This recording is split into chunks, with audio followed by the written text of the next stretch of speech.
The manuscript hit my desk like a guillotine, its weight a cruel reminder of my fading career.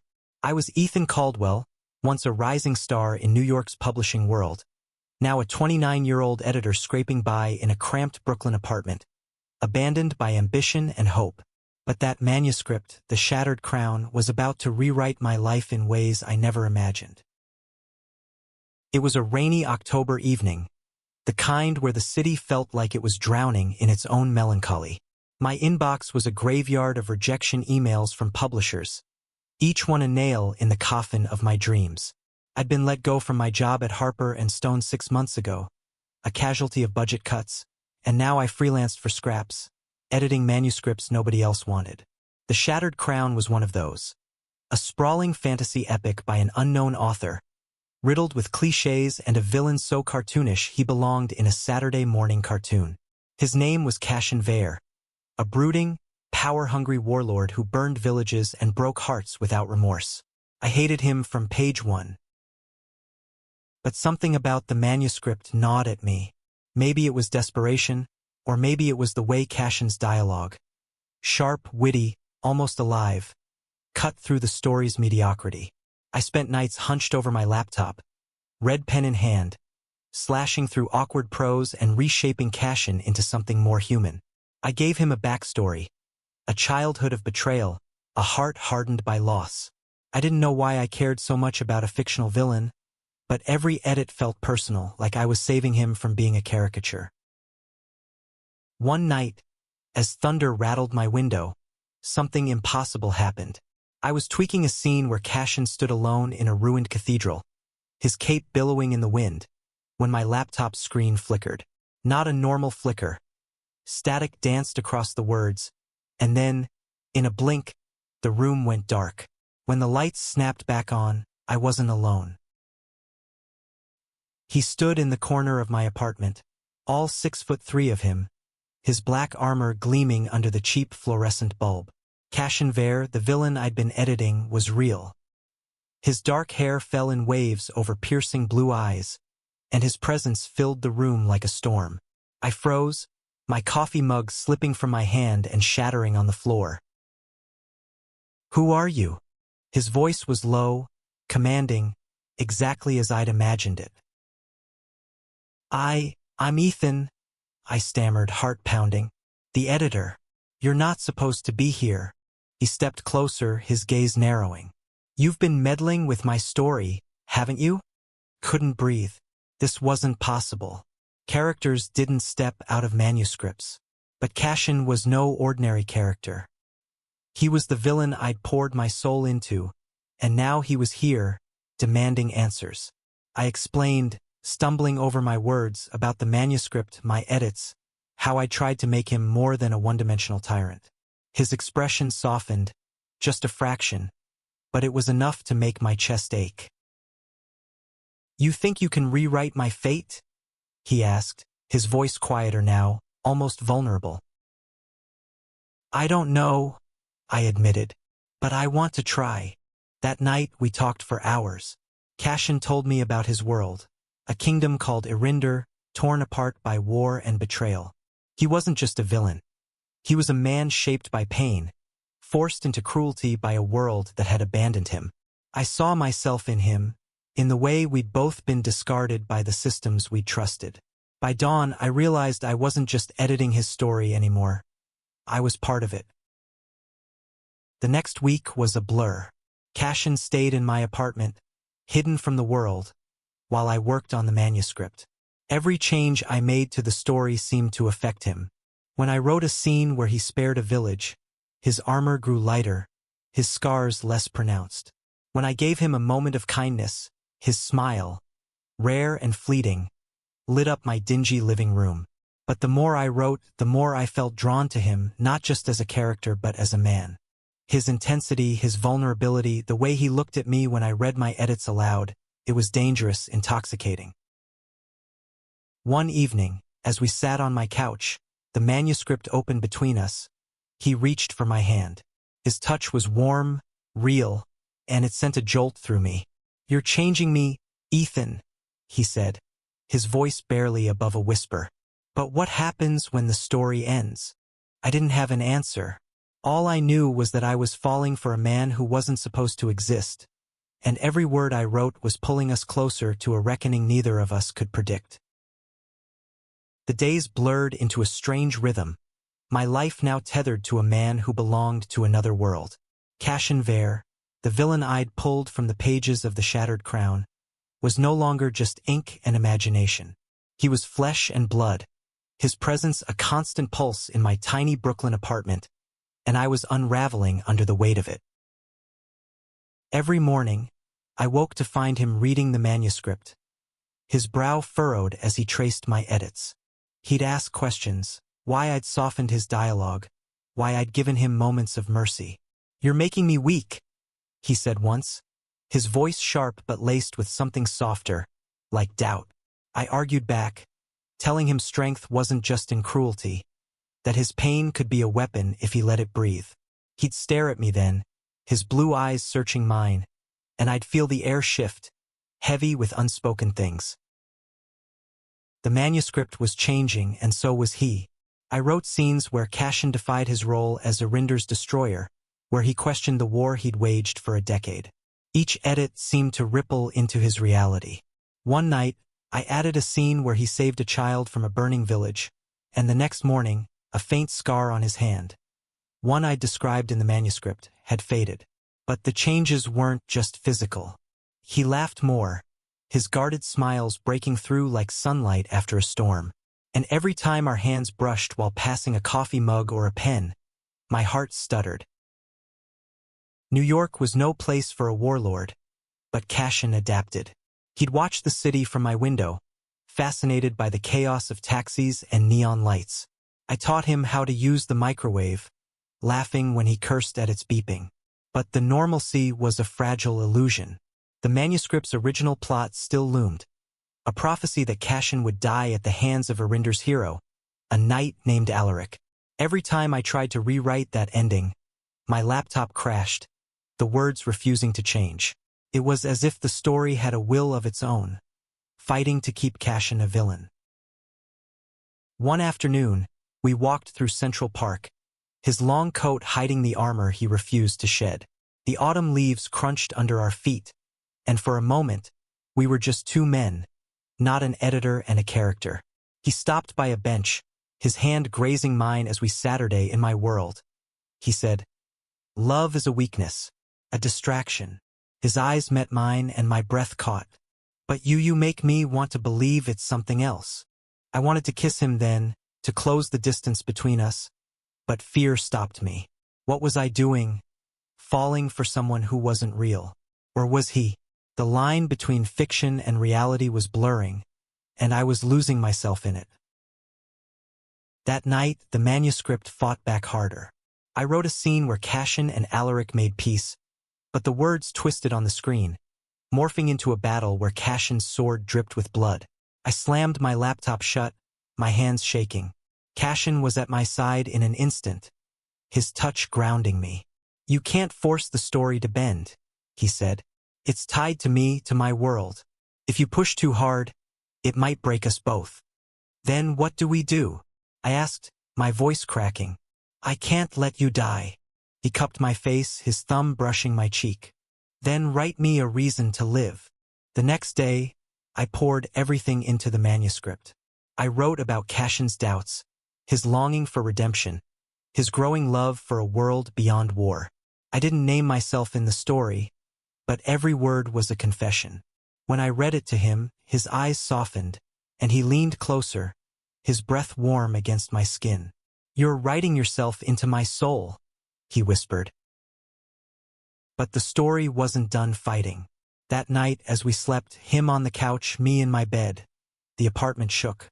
A blinding light erupted from my laptop, and a voice, cold and ancient, echoed through the room. "You cannot change what is written," it said. "Cashin Vare is doomed." I woke to find Cashin gripping his sword, his face pale. "It's the author," he said. "The one who created me. They're coming for us." The voice lingered in my apartment like a ghost, its warning chilling me to the bone. Cashin stood rigid, his sword drawn, as if the author, The unseen force behind the shattered crown might step through the walls. I was an editor, not a hero, but I knew one thing. I wasn't letting some cosmic writer dictate our ending. We spent the next day barricaded in my apartment, the manuscript open on my coffee table like a battle map. Cashin explained what he knew about the author. A shadowy presence he'd felt in Arinder, controlling his fate like a puppeteer. Every time I tried to defy my role, he said, I felt there were pushing me back, toward cruelty, toward death. His voice broke, and I saw the weight of a decade's worth of pain in his eyes. I reached for his hand, and he didn't pull away. I dove back into the manuscript, determined to outwit the author. I wrote scenes where Cashin rallied allies, where he built a fragile peace in Arinder. But each time the words warped. Allies turned traitor. Peace crumbled into war. My laptop sparked, and once, a page printed itself, the ink forming a single word. Obey. Cashin's scars darkened with every failed edit, as if the story was reclaiming him. Desperate, I took him to the New York Public Library, hoping its quiet halls might inspire a breakthrough. We sat in a corner, surrounded by towering shelves, the manuscript between us. Why do you fight for me? He asked, his voice soft but urgent. I'm a villain, Ethan. I've done terrible things. Because I see who you could be, I said. And because I hesitated, my heart pounding. Because I'm falling for you. His eyes widened, and for a moment, the library's silence was deafening. Then he leaned across the table, his lips brushing mine in a kiss that felt like defiance against the universe. It was brief, tentative, but it set my world ablaze. When we pulled apart, he smiled. A real, unguarded smile. And I knew I'd fight any author, any story, to keep him. But the author wasn't done. That night, back in my apartment, the air grew heavy, like a storm about to break. My laptop glowed, and a new chapter appeared, one I hadn't written. In it, Cashin faced Alaric in a final duel, his death described in brutal detail. I tried to delete it, but the words wouldn't budge. Cashin read over my shoulder, his face pale. It's happening, he said. The story's pulling me back. No, I snapped, slamming my fist on the table. I'm not letting you go. I wrote feverishly, pouring my heart into a new scene. Cashin, not as a villain, but as a man choosing love over war. I described him walking away from the battlefield, toward a future he could choose. As I typed, Cashin's hand found mine, his grip tight. The room shook again, the author's voice roaring, You cannot defy me. But something was different. The manuscript glowed, not with the author's cold light, but with a warm, golden hue. My words were holding. Cashin's scars faded again, and he laughed, a sound that drowned out the author's rage. Keep writing, he urged. You're stronger than they are. By dawn, I'd written 1,000 words. A rebellion against the story's original arc. Cashin was no longer the villain. He was a man fighting for redemption, for love, for a chance to live. But the author's presence lingered, and I knew we weren't safe yet. As we sat on my couch, his head resting on my shoulder, I felt the weight of what was coming. The story wasn't just about Cashin anymore. It was about us, and the ending we'd have to fight for. The manuscript was a battlefield, and I was losing ground. Every word I wrote to save Cashin was met with resistance. Sentences unraveling, pages vanishing. The author's power was relentless, but so was my resolve. Cashin and I were in this together now, our lives intertwined in ways that defied logic, and I'd be damned if I let a faceless force tear us apart. We moved to a cabin in upstate New York, a last-ditch effort to escape the author's reach. The cabin belonged to a friend, a quiet place surrounded by pine trees and silence. There, away from the city's chaos, we pored over the manuscript. Cashin was changing. His armor was gone, replaced by a worn sweater I'd lent him. He looked less like a warlord and more like the man I loved, but his eyes still carried the weight of a doomed fate. I wrote day and night, crafting a new arc for Cashin. I gave him allies who believed in him, a purpose beyond destruction. I described a moment where he stood in Arinder's capital, offering peace instead of war. Each word felt like a prayer, a plea to the universe to let him stay. But the author fought back. One night, the cabin's lights flickered, and my laptop screen filled with static. A new scene appeared. Cashin, back in Arinder, facing Alaric's blade. His death was written in vivid detail, down to the blood pooling beneath him. "No!" I shouted, slamming the laptop shut. Cashin pulled me into his arms, his warmth grounding me. "We'll find a way," he said, but his voice trembled.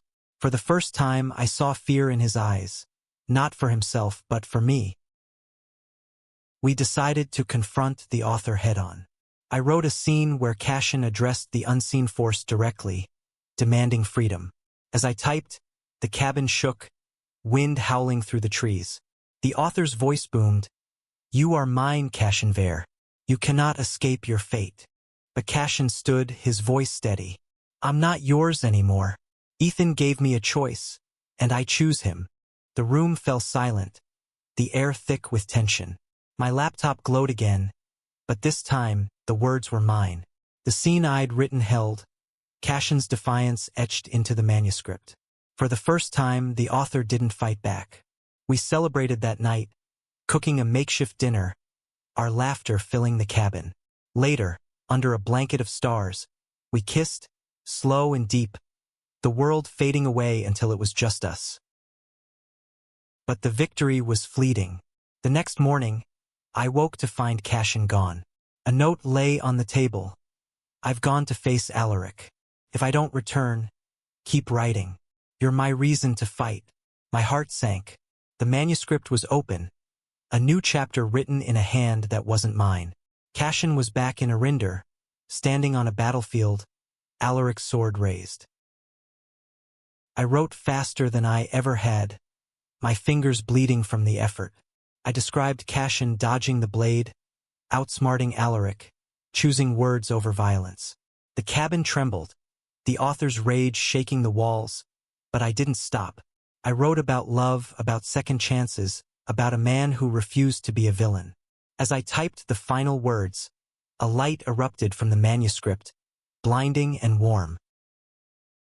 When it faded, Cashin stood before me, alive, his chest heaving. "You did it," he whispered, pulling me into his arms. But the manuscript was blank, every page erased. The author was gone, but so was the story, and with it, the tether that kept Cashin in my world. The blank manuscript stared back at me, a void where Cashin's world had been. He stood in my arms, real and warm, but the emptiness of the pages felt like a countdown. We'd defeated the author, but at what cost? The story that had brought him to me was gone, and I feared it might take him too. We stayed in the cabin, clinging to each moment. Cashin was different now. Freer, his laughter brighter, his touch softer. We spent days exploring the woods, talking about everything and nothing. He told me about Arinder's starry skies, and I told him about my childhood dreams of being a writer, not just an editor. Every night, we fell asleep tangled together, as if holding on could keep him here. But the signs were there. His outline flickered sometimes like a bad signal on an old TV. He'd wince, clutching his chest, and I'd pretend not to notice. "I'm not leaving you," he'd say, his voice fierce, but we both knew the truth. Without the manuscript, he was fading. I tried to rewrite the story, starting from scratch. I described Arinder, Cashin's redemption, our love. But the words felt hollow, like they couldn't hold him. One night, as we sat by the fire, he took my hand. "You gave me a life I never thought I could have," he said. "Even if it's just for now." "Don't say that," I choked out. "We'll find a way." He kissed me, his lips trembling. "You already did. You made me real." The next morning, he was weaker, his voice faint. I wrote frantically, pages of prose that begged the universe to let him stay.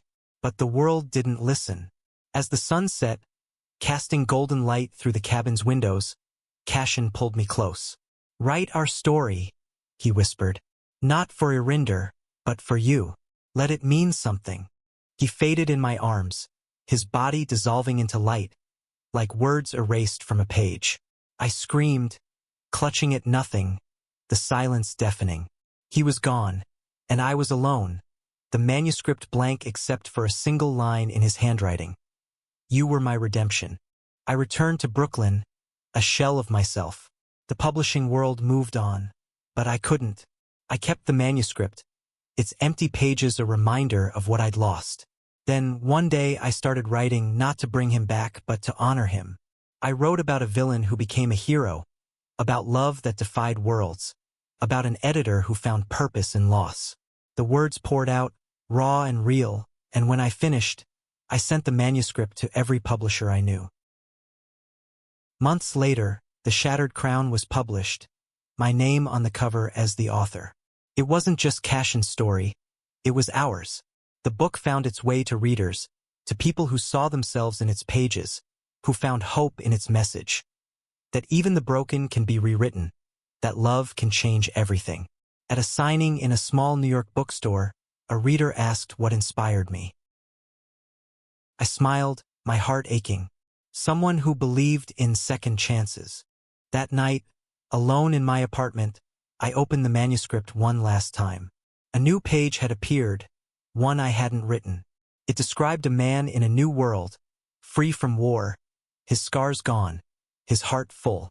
At the bottom, in Cashin's handwriting, were 2 words: "Thank you." I closed the book, tears falling. Cashin was gone, but his story, and ours, would live on. A testament to the power of love to rewrite even the darkest fates.